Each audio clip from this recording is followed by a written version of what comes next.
تیسرا جملہ ہے، اس کے کلمات ہیں الاطفال زینب الی روضہ تذہب.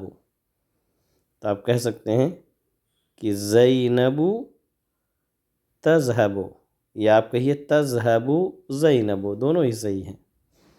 تو زینب تذہب الی روضۃ الاطفال، زینب جو ہے روضۃ الاطفال یعنی نرسری میں جاتی ہے.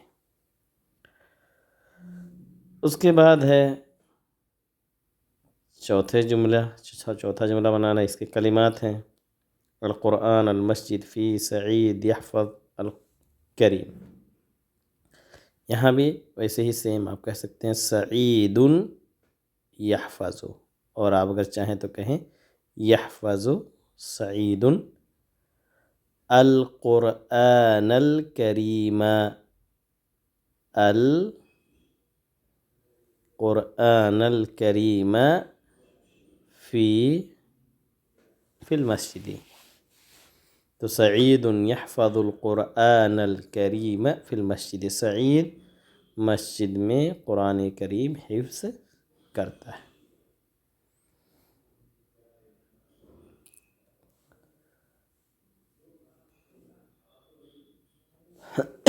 پانچواں جملہ بنائیے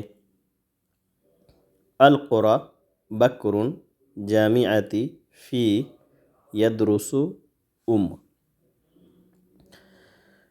بکر یدرس فی جامعتی القری. تو اس طریقے سے یہ پانچواں جملہ بن جائے گا. اور یہاں بھی وہی مسئلہ ہے کہ آپ یدرسو اگر پہلے لے آئیں گے اور بکر کو بعد میں تو جملہ فعلیہ ہو جائے گا. اور جملہ اسمیہ جو ہوتا ہے، یعنی جس جملے کی شروعات اسم سے ہوتی ہے، وہ معنی کے اندر قوی ہوتا ہے بنسبت اس کے جس کی شروعات فعل سے ہوتی ہے. تو فعل کہتے ہیں، ورب کہتے ہیں ایکشن کو. اور ایکشن ظاہر سی بات ہے ایسا نہیں کہ کانٹینیو ایکشن ہوتا ہے، ایکشن ہوتا ہے ختم بھی ہوتا رہتا ہے. لیکن جو ناؤن ہے وہ اگر آپ کہیں تو وہ اس کے اندر ایک طریقے سے استمرار ہے. یعنی ناؤن کا سے جس جملے کی شروعات ہو اس میں سے اس جملے کے اندر، اس جملے کے معنی کے اندر تقویت ہوتی ہے بنسبت فعل کے جملے سے، جو ہے جس جملے کی شروعات فعل سے ہو. تو جملہ اسمیہ جملہ فعلیہ سے قوی ہوتا ہے ہمیشہ معنی کے ناحیے سے.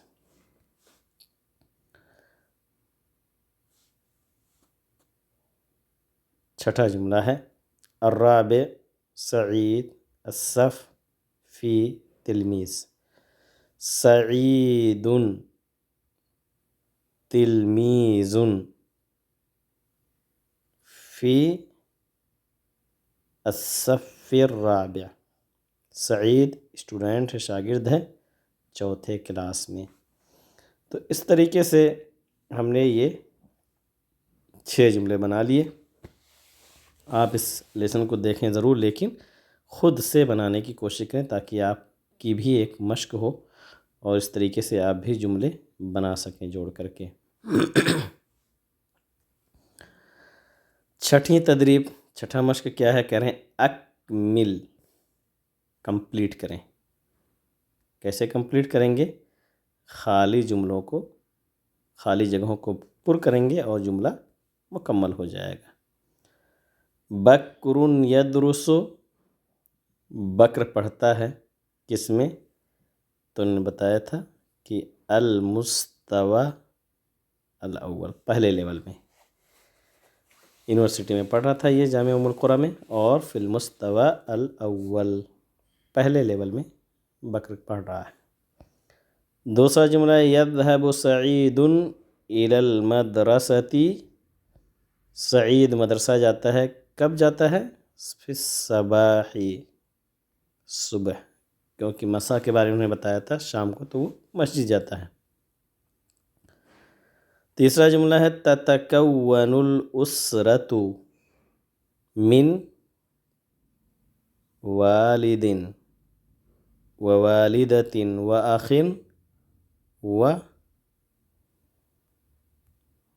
أخت. سعید تلمیذ فی الصف الرابع، چوتھے کلاس کا اسٹوڈنٹ ہے. یعمل الوالد مہندسا وتعمل الوالدۃ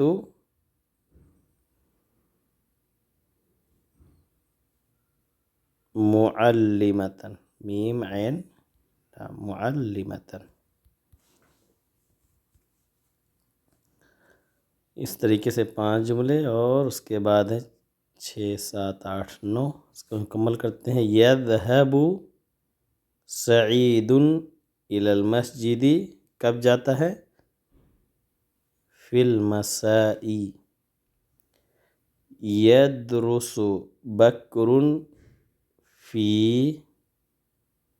جامعۃ ام القری. فی کی وجہ سے یہ جار، یہ ہے فی تو یہ مجرور ہوگا، یعنی کسرہ آئے گا.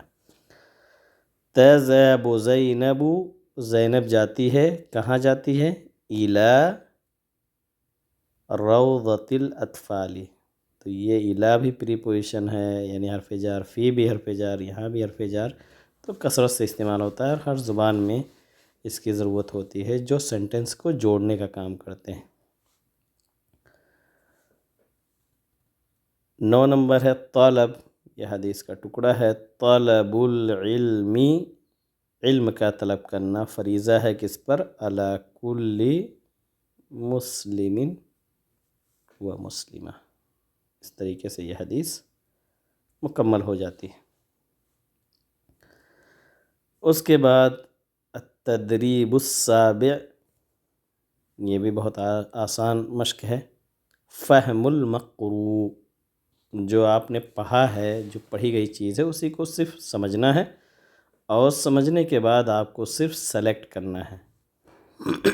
کہہ رہے ہیں ضع، یعنی پٹ رکھیے، علامت صح، یا آپ کہیں علامت صحیح، اور انگریزی میں کہتے ہیں رائٹ. تو ضع علامت صح امام الاجابت الصحیحہ کالمثال.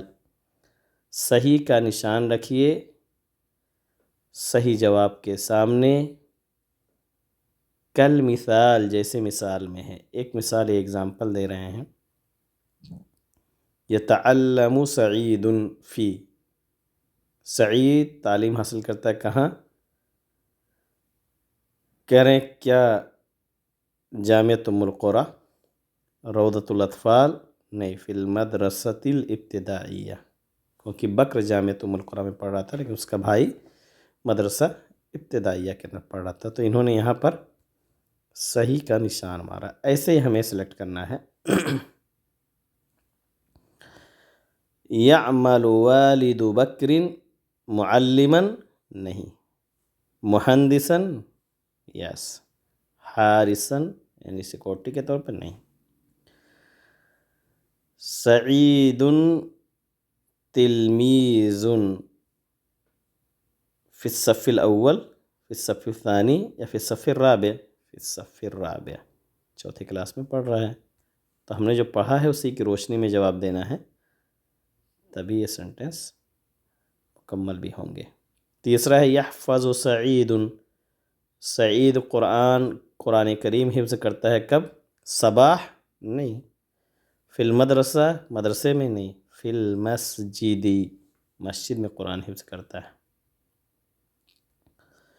طلب العلم فریضۃ علی کل طالب و طالبہ علی کل مسلم و مسلمہ. یہ حدیث کا ٹکڑا ہے، اس سے مکمل ہوتا ہے. تعمل ام بکر، بکر کی ماں کام کرتی ہے. مدرسۃ فی المدرسہ؟ نہیں. معلمۃ، مہندسۃ مع الوالد؟ نہیں. تو مدرسہ اور معلمہ کے اندر تھوڑا سا فرق کرتے ہیں. ویسے تو بہت سارے نہیں سے فرق کرتے ہیں، لیکن مدرسہ کہتے ہیں کہ کوئی علم، کوئی سبجیکٹ، کوئی درسی کورس آپ کو اگر کوئی ٹیچر سکھاتا ہے تو اس کو مدرس کہہ لیجئے. اور معلم کہتے ہیں کہ جو آپ کے ہر ناحیے سے ٹیچنگ کے ساتھ ساتھ آپ کی تربیت بھی کرے، آپ کی نگرانی بھی کرے، تو اس کو معلم کہیں گے۔ تو اس وجہ سے عام طور سے قرآن کی تعلیم یا دین کی تعلیم دینے والے کو معلم کہتے ہیں اور باقی کو مدرس کہتے ہیں۔ لیکن کچھ لوگوں نے کہا کہ نہیں، معنی میں کوئی فرق نہیں ہے، یہ صرف اور صرف ایک دوسرے کے مترادف لفظ ہیں۔ جو مدرس ہے وہ معلم بھی ہو سکتا ہے، اور جو معلم ہے وہ مدرس بھی ہوتا ہے۔ ایسا نہیں کہ مدرس کا کام صرف جو ہے ٹیچنگ ہوتا ہے، تربیت نہیں ہوتی۔ یہ الگ بات ہے کہ آج کل کے اسکولوں کے اندر تربیت کا فقدان ہے، لیکن معلم جو ہے خاص طور سے دینی تعلیم جو دیتے ہیں وہ یقیناً تربیت بھی کرتے ہیں۔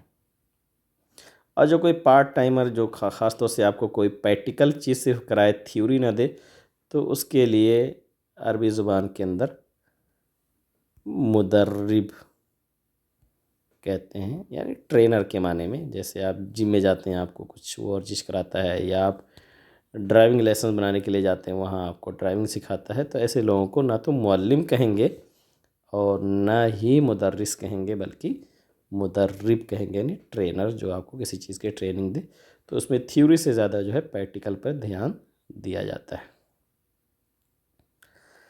اور یہ 8واں، 9واں اور 10واں لیسن بہت ہی ایزی ہے، اس کو میں سرسری طور پہ گزر جاؤں گا کیونکہ یہ بہت آسان ہے اور آپ کر چکے ہیں۔ تدریب الثامن کہہ رہے ہیں اکتب المؤنث، مؤنث آپ لکھیے۔ میل انہوں نے دے دیا ہے، آپ کو فیمیل بنانا ہے۔ ایک اگزامپل انہوں نے دے دیا ہے، مہندس سے مہندسہ۔ تو یہ جو ہے آخر میں اس کو تائے تانیث کہتے ہیں، تائے تانیث کہتے ہیں۔ تو طالب سے ہو جائے گا طالبہ، اور ایسے سب۔ تلمیذ سے تلمیذہ، والد سے والدہ، صغیر سے صغیرہ، معلم سے معلمہ، مسلم سے مسلمہ، مدرس سے مدرسہ، سودانی سے سودانیہ، یہاں بھی گلتا لگائیں گے، مصری سے مصریہ۔ شکل البتہ اس کی بدل جائے گی، اس طرح آپ لکھیں گے، اور ایسے ہی سودانیہ بھی۔ تو تائے تانیث لگانے سے ورڈ مؤنث بن جاتا ہے، اور ہم نے ماشاءاللہ اس پر مشق پہلے بھی کیا ہے۔ ایسے ہی مفرد سے تثنیہ بنانے کے لیے، یعنی ایک مفرد پہ کوئی کلمہ دلالت کرتا ہے، اگر اس کو دو پر دلالت کرنے کے لیے ہمیں بنانا ہو کوئی ورڈ، تو اس کے لیے ہم آخر میں صرف الف اور نون لے آتے ہیں، الف اور نون کا اضافہ کر دیتے ہیں۔ جیسے مہندس سے مہندسانی۔ ایک چیز آپ نہیں سیکھ سکتے یہاں کہ نون جو تثنیہ کا ہوتا ہے وہ ہمیشہ مکسور ہوتا ہے، کسرہ ہوتا ہے، یعنی اس پہ زیر آتی ہے۔ تو مہندس سے مہندسانی، طالبانی، تلمیذانی، والدانی، صغیرانی، معلمانی، حارسانی، طیارانی، مسلمانی، مدرسانی، مسجدانی، بیتانی۔ یہ سب جو بھی ایک مفرد پہ دلالت کرتے ہیں، آپ دو پہ دلالت کریں گے، دو طالب علم، دو شاگرد، دو والد، دو چھوٹے، دو معلم۔ تو اس طریقے سے یہ دو کے معنی پہ، یعنی تثنیہ کا معنی دینے لگے گا۔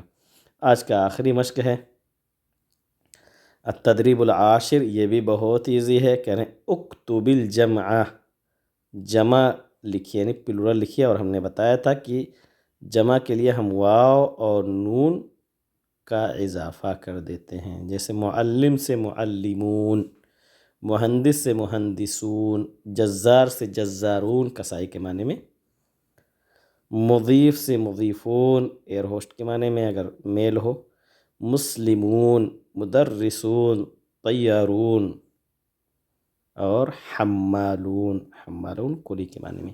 اسی کے ساتھ آج کا یہ درس مکمل ہوتا ہے۔ اللہ تعالیٰ سے دعا کریں کہ اللہ رب العالمین خوب محنت کے ساتھ ہم یہ زبان سیکھیں، تاکہ اس کے ذریعے سے ہم اپنے دین کو بھی آسانی کے ساتھ سمجھ سکیں۔ اللہ تعالیٰ ہم سب کو اس کی توفیق دے۔ السلام علیکم ورحمۃ اللہ وبرکاتہ۔